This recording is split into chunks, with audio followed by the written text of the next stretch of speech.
नमस्कार, मी डी.टी. आंबेगावे, मुख्य संपादक सत्य पोलीस टाइम्स।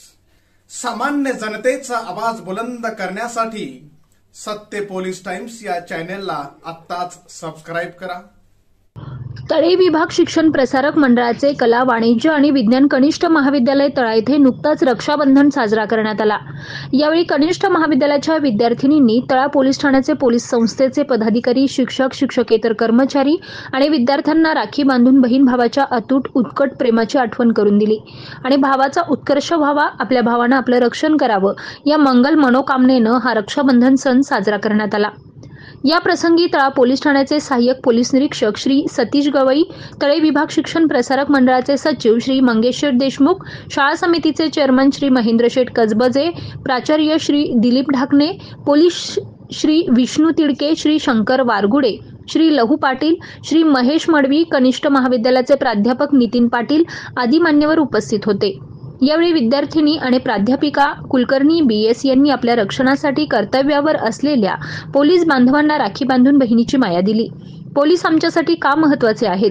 पूर आला पोलीस, महापूर आला पोलीस, अपघात झाला पोलीस, नैसर्गिक आपत्ती आली पोलीस, दिवाळी आली पोलीस, ईद आली पोलीस, मंत्री आले पोलीस, मारामारी झाली पोलीस, भांडण झालं पोलीस, चोरी झाली पोलीस, जयंती आली पोलीस, पुण्यतिथी आली पोलीस, भूकंप झाला पोलीस, अशा अनेक ठिकाणी पोलीस कर्तव्यावर तैनात असतात।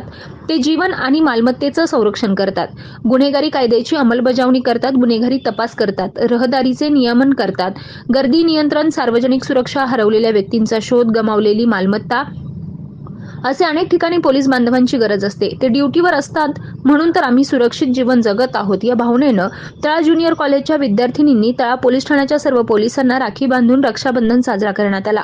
रक्षाबंधन म्हणजे बहीण भावाच्या प्रेमाचं बंधन। या दिवशी बहीण भावाच्या हातावर राखी बांधून भावाचं हृदय प्रेमानं जिंकून घेते। हा सण म्हणजे पराक्रम, प्रेम, साहस किंवा संयमाचा संयोग होय। जगातील सर्व नात्यांमध्ये भाऊ बहिणीचं प्रेम निस्वार्थ आणि पवित्र असतं। बहीण भावाला राखी बांधण्यापूर्वी त्याच्या कपाळावर टिळा लावते। हे केवळ भावाच्या कपाळाची पूजा करण्यासाठी नव्हे तर त्याचे विचार आणि बुद्धीवरील विश्वासाचं दर्शन आहे। भावाच्या कपाळावर टिळा लावताना सामान्य वाटणाऱ्या या क्रियेत दृष्टी परिवर्तनाच्या महान प्रक्रियेचा समावेश आहे। राखी बहिणीनं भावाच्या हाताला बांधायची असते आणि त्यामागे भावाचा उत्कर्ष व्हावा आणि भावानं बहिणीचं संरक्षण करावं ही भूमिका असते। तांदूळ, सोने आणि पांढऱ्या मोहऱ्या पुरचुंडीत एकत्र बांधल्याने रक्षा अर्थात राखी सिद्ध होते। ती रेशमी दोऱ्यानं बांधली जाते।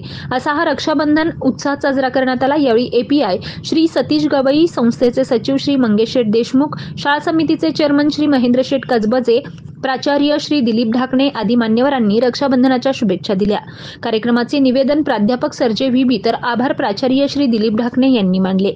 यावेळी संस्थेचे पदाधिकारी, शिक्षक, शिक्षकेतर कर्मचारी आणि विद्यार्थी उपस्थित होते। माझ्या लहान बहिणी आणि भावंडाला आपल्या सर्वांचं मी या रक्षाबंधनाच्या कार्यक्रमाला स्वागत करतो।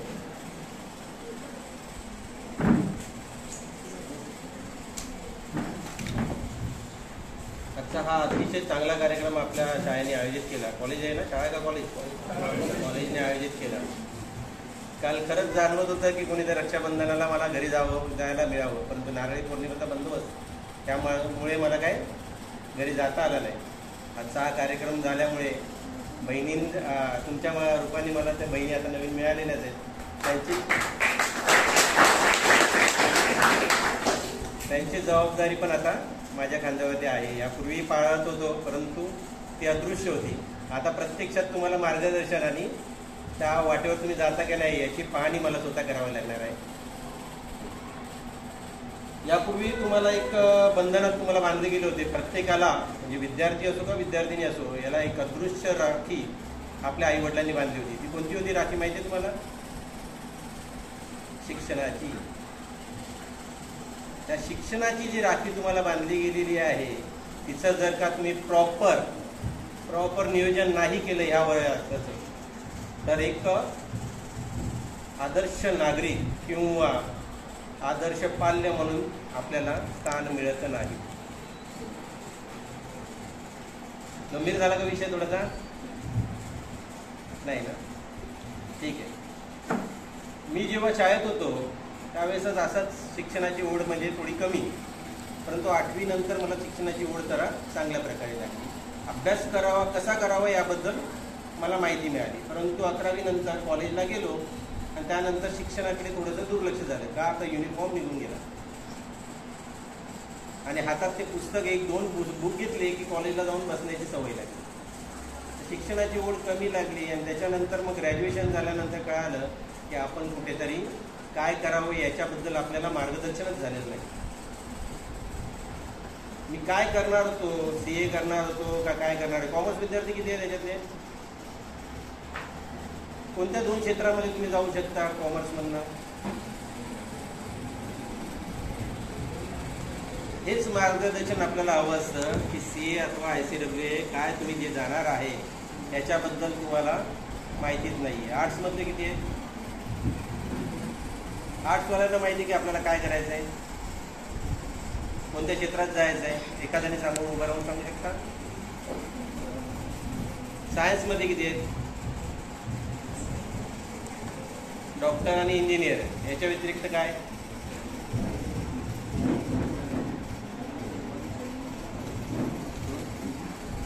ज्यावेळी शिक्षण चालू केलं कॉलेजमधलं, शिक्षणातनं मला कुठलाही रस्ता मला सापडला नाही आणि मला तसे मार्गदर्शक भेटले नाही.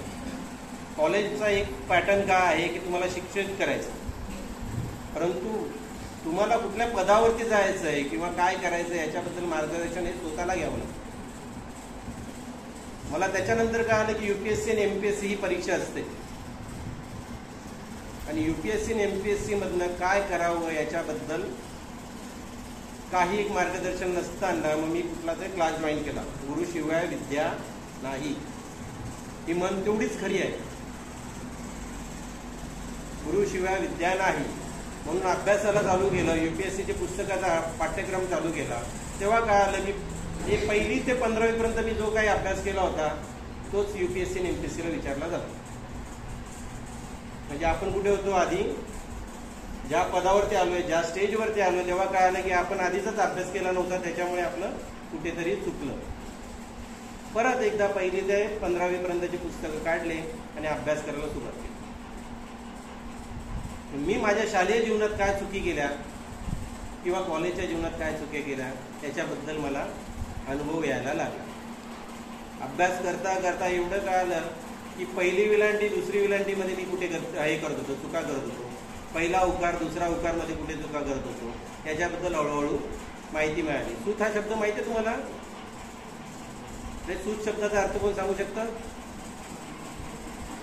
नाही ना. सूत या शब्दाला 1ला उकार दिला तो मुलगा होतो आणि 2रा उकार दिला तुला की त्याला होतो धागा. एवढा मोठा फरक आहे. मग ज्या वेळेस आपल्याला मराठीतला हे करतो मी, हळूहळू अभ्यासक्रम चालू केला मराठीचा, त्यावेळेस मला माझ्या चुका करायला लागल्या. आणि ह्याच नाही, प्रत्येक जीवनातल्या माझ्या चुका करायला लागल्या की मी शाळेत काय करत होतो, कॉलेजमध्ये मी काय केलं होतं. आज मानाने मला इथे बोलवलं गेलं, ॲज अ गवई म्हणून मला नाही बोलवलं गेलं, या युनिफॉर्मला बोलवलं गेलं. हा युनिफॉर्म मी परिधान केला म्हणून मला इथे बोलवलं गेलं. तुम्हाला ही जीवनामध्ये जी काही आपल्या आई वडिलांनी बांधली राखी शिक्षणाची, याचं महत्व आधी कळायला पाहिजे. अभ्यास काय करायचा आहे याचं महत्व आधी कळायला पाहिजे. की तुम्हाला कुठे जायचं आहे, काय क्षेत्र आहे, त्याच्याबद्दल मार्गदर्शन झालं पाहिजे. एखाद्या विद्यार्थीला आकर्षण आहे की मला शिक्षक बनायचं आहे, तर कुठली परीक्षा दिली पाहिजे आणि त्याच्यासाठी कुठला अभ्यास व्यवस्थित केला पाहिजे त्याच्याबद्दल मार्गदर्शन झालं पाहिजे. UPSC MPSC बद्दल कोणाला माहिती आहे का? काय ऐकलंय फक्त? महाराष्ट्रामध्ये जी सरकारी नोकरी मिळते त्या सरकारी नोकरीमध्ये सर्वात उच्च पद मिळवण्यासाठी जी एक्झाम घेतली जाते तिला MPSC म्हणतात. आणि UPSC ही पूर्ण केंद्रात, केंद्र म्हणजे काय? भारत देशामधनं जे काही सिलेक्ट करायचे असेल IPS, आपला जिल्हाधिकारी जे आहे ते IAS करून इथे येतात, है ना. याबाबत मार्गदर्शन होणे आवश्यक आहे. फक्त तुम्हाला कुठला तरी इंजिनिअरिंग फील्डला जाता नाही आलं, पण तो इंजिनियर आपल्या हाताखाली पण काम करू शकतो, ही फक्त ताकद आहे UPSC परीक्षेमध्ये. जिल्हाधिकारी जेव्हा जिल्हाधिकारी म्हणून निवडून तिथे पदावरती बसतो, त्याच्या हाताखाली सर्व डिपार्टमेंट, आरोग्य विभाग असो का इतर कुठलाही पोलीस विभाग असो, ते सर्व त्याच्या हाताखाली काम करत असतात.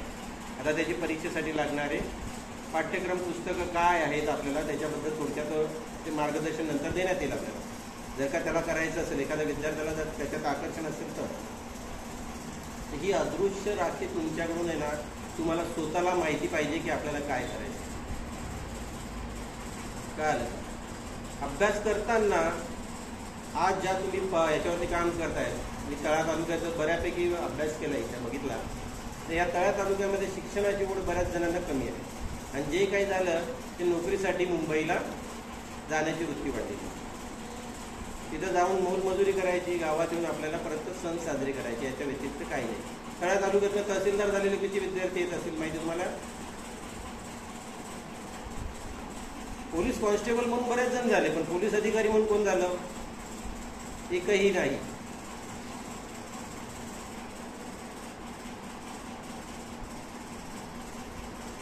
ही मानाची गोष्ट आहे का?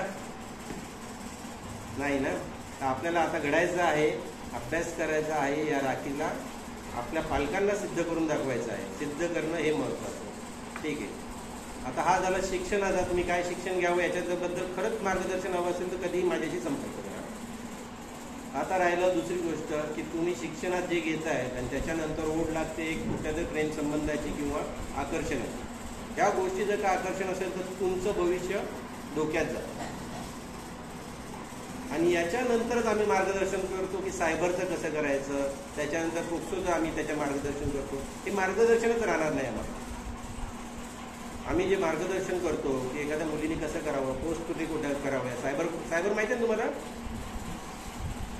जे आपण फेसबुक, इंस्टाग्राम किंवा कुठलाही वापरतो सोशल मीडिया, त्या सोशल मीडियावरती आपण कुठल्या पोस्ट केल्यानंतर त्याचा कसा दुरुपयोग केला जातो. एखाद्या मुलीचं अश्लील चित्र बनवून त्याच्यात परत ते पोस्ट केलं जातं. तर या गोष्टी ज्या घडतात त्या सर्व ह्याच्यामुळे होतं. शिक्षणाचा अभाव. जर का शिक्षण तुम्ही नाही करत असाल, व्यवस्थित नसं करायचं, तर मुलं त्याचा किंवा मुली त्याचा फायदा घेतला जातो किंवा एखादा सायबर हॅकर त्याचा फायदा घेतला. मुलांनाही तेच मार्गदर्शन राहील जे शिक्षणाचं आहे तुम्हाला. मुलींना काय तुम्ही डायव्हर्ट झाले, जरा तरी शिक्षणापासून दुर्लक्ष केलं तर पुढचं भविष्य अंधारात जातं. बऱ्याच जणांना मोलमजुरीसाठी परत एकदा कंपनीमध्ये तेच हेल्पर म्हणून कामाला जाणं.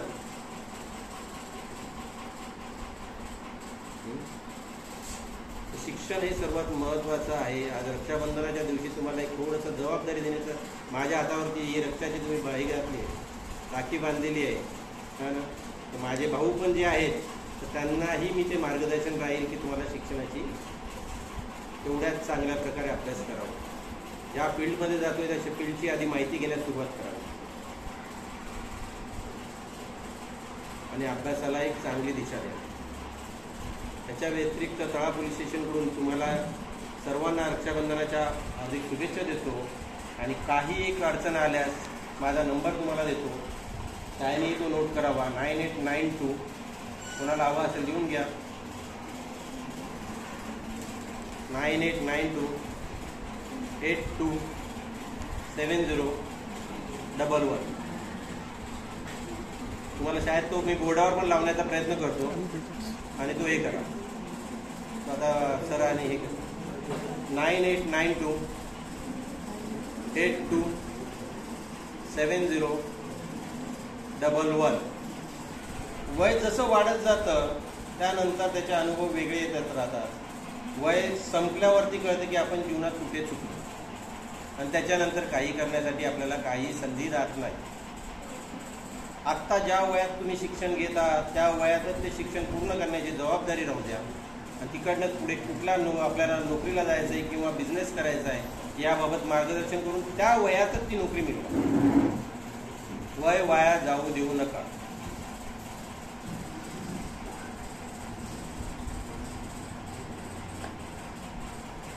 कोणाला काय अडचण याच्यात नाही ना? ठीक आहे. चला, सर्वांना पुन्हा एकदा रक्षाबंधनाच्या हार्दिक शुभेच्छा देतो. शाळा प्रशासनाने मला इथे बोलवलं.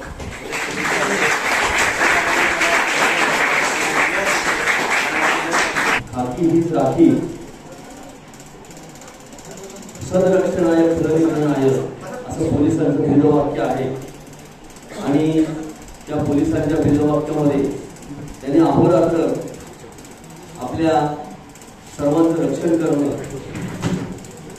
या पोलिसांना बघा, आज रक्षाबंधन असताना सर्व इकडे व्हिडिओ आहे, ते त्यांच्या बहिणीला राखी बांधायला जाऊ शकत नाही किंवा भाऊबीजेला ओवाळणी करायला सुद्धा जाऊ शकत नाही. गणपती आले तर ते गणपतीला सुद्धा त्यांच्या घरी आरती करायला जाऊ शकत नाही.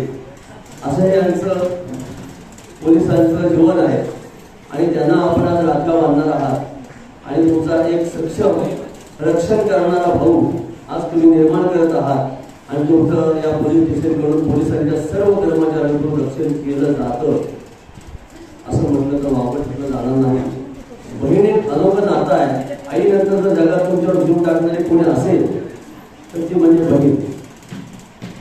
असं म्हणतात की देव सर्वत्र असू शकत नाही म्हणून त्याने आई निर्माण केली. आईच्या मागे त्याने आईला समर्थ पर्याय होऊ देण्यासाठी बहीण निर्माण केली. कुठल्याही परिस्थितीत ती पाठीशी उभी असते, मुलांचं तोंड भरून कौतुक करते आणि भावांच्या अवगुणांवर, भावांना ऐका, तुमच्या अवगुणांवर ती बहीण पांघरून घालते. माझा भाऊ अशी ओळख करून देताना तिचा चेहरा नेहमी दवरलेला असतो. तिचं अख्खं माहेर ते एका भावामध्ये लपून बसलेलं असतं. अशा या पवित्र सणाच्या निमित्त आपण आज रक्षाबंधन कार्यक्रम करत आहोत आणि हे असंच नातं, रक्षाबंधनाचं बहीण भावाचं नातं आपण शिकत असताना ठेवावं अशी मी तुम्हाला आज रक्षाबंधनच्या कार्यक्रमाच्या निमित्ताने तुम्हाला मी सांगत आहे आणि माझे दोन शब्द. आज आपण या ठिकाणी रक्षाबंधनाच्या निमित्ताने हा कार्यक्रम या ठिकाणी आयोजित केला. हा आयोजित करण्यापाठीमागचा उद्देश असा होता आमचा, आम्ही विचार केला की रक्षाबंधन सगळीकडे साजरं केलं जाते, भाऊ बहिणीला राखी बांधताय, भाऊ बहिणीकडे जाते रक्षाबंधन होते, पण आज ज्याला बहीण असून सुद्धा राखी बांधून घेण्याची त्याला वेळ त्याच्यावर येऊ शकत नाही. कारण का, असे देशाचं, तालुक्याचं, जिल्ह्याचं, सर्व समाजाचं रक्षण करण्यासाठी त्यांना वेळ दिला जात नाही, त्यांच्याकडे वेळ नसतो. कारण तुम्ही आणि सुरक्षित राहिलं पाहिजे आणि म्हणून अशी एक संकल्पना मनात आहे की एसटी ड्रायव्हर असेल, पोलीस डिपार्टमेंट असेल, त्याचबरोबर रेल्वेचे ड्रायव्हर असतील, विमानाचे ड्रायव्हर असतील किंवा सीमेवरती आपलं संरक्षण करणारे आपले सैनिक असतील, यांच्याकडे कुठल्याही प्रकारचं त्यांना वेळ मिळत नाही आणि मग ते या सणापासून वंचित राहतात आणि त्यांच्या मनामध्ये कुठेतरी रोखून येते की आज एवढा मोठा सण, आनंदाचा, उत्साहाचा सण असताना आज मी कुटुंबापासून दूर आहे. खरोखर मित्रांनो, मला थोडंसं विचार करावासा वाटतो की तुम्ही आणि मी अतिशय सुखीमध्ये जगतो, पण आज जे डिफेन्समध्ये काम करतायत अशांना ऊन, वारा, पाऊस कशाचीही भीती नाही, चिंता नाही आणि तुमच्या माझ्या संरक्षणासाठी 24 तास ते कटिबद्ध असतात. म्हणून मी ठरवलं की आज आपल्या पोलीस स्टेशनमध्ये देखील आपण अशा प्रकारचा जर कार्यक्रम घेतला तर निश्चितचपणे त्यांची जी काही त्यांच्या मनामध्ये असणारी बहिणीची कालच्या रक्षाबंधनाची उणीव असेल ती उणीव नक्कीच भरून निघेल. आणि सामान्य जनतेचा बुलंद आवाज, सत्य पोलीस टाइम्स.